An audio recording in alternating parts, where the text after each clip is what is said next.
El Salvador, the second series of Gangs, and we're with the little psychopaths of Delgado.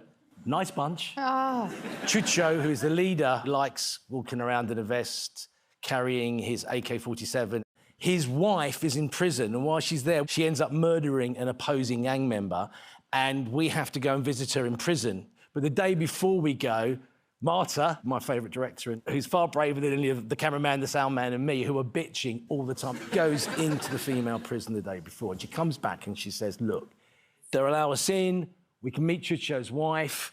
One thing, though, I was cavity searched, and they don't use gloves. They use bags from the supermarket, and they're not semi-fully reconditioned.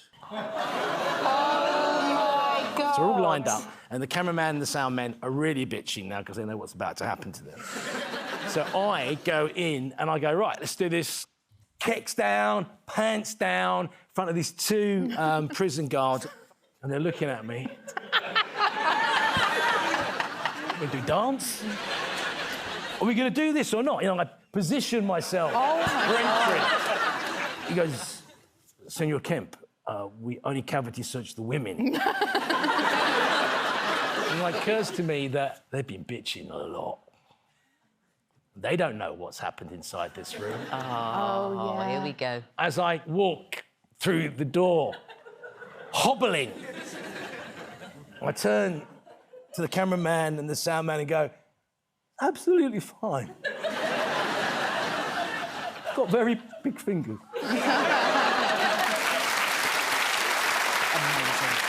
I was on holiday with a girlfriend. We'd only just got together, but I spent a lot of money going to the Bermuda Triangle. We got to this hotel and they offered us a 30-foot speedboat.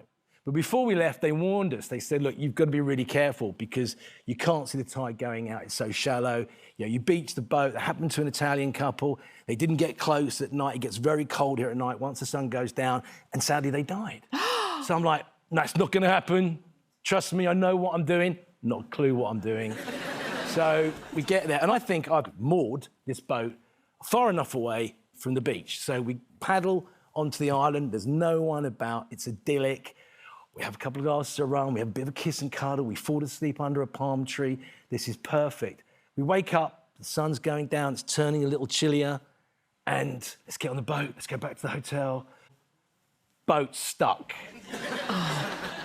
So now I've got her in a snorkel and a pair of fins as she tries to dig the bottom of the boat out while yours truly is trying to be macho man, trying to push like 1.5 tons of boat. So I'm now really aware that we might be stuck here because it's getting dark. Now, she's gone to me in a very kind of female logic way. There has to be a radio on this boat. And I go, I've searched. There is no radio. Oh, a man search. Oh, no. If it's not in plain sight for a man, it does not exist. They can see tits everywhere, though, isn't it? That's in plain sight. So I decide to go wading into the forest. Man must make fire. And she is insisting on staying in the boat because she knows there is a radio on it. So I've collected all the brushwood on the beach. I've dug a pit, burning it. It's all going up really quickly. And then I come across this log. So I put it across another branch, a big branch, and I crack it in half. And as I crack it in half, the ants pull up the inside of my leg.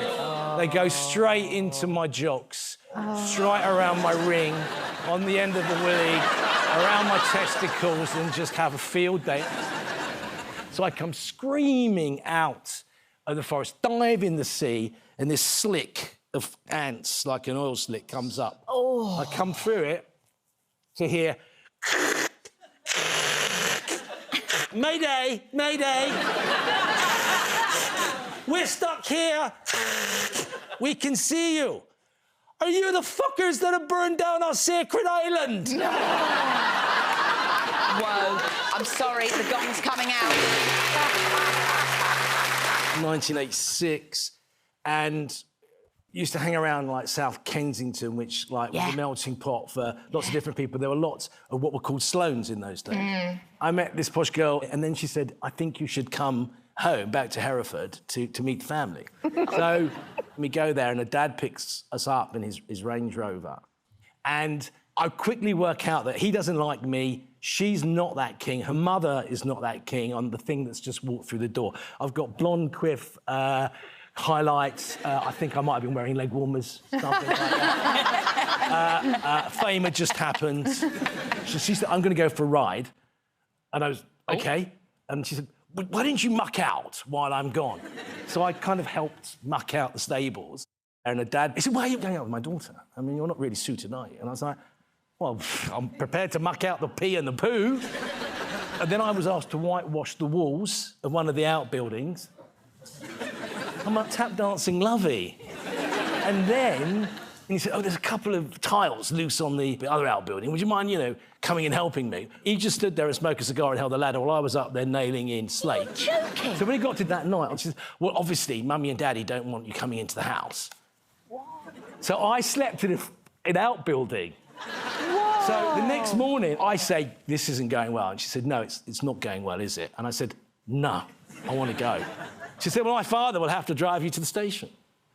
And he tells me how I am just totally unsuitable for someone of his daughter standing. Oh. And we stopped at a petrol station. I knew how far we were from the railway station. And he said, look, just pop some diesel in the car. I go and get some more cigars and pay the bill. So I did pop something into his diesel Range Rover. I filled it up with unleaded. Oh,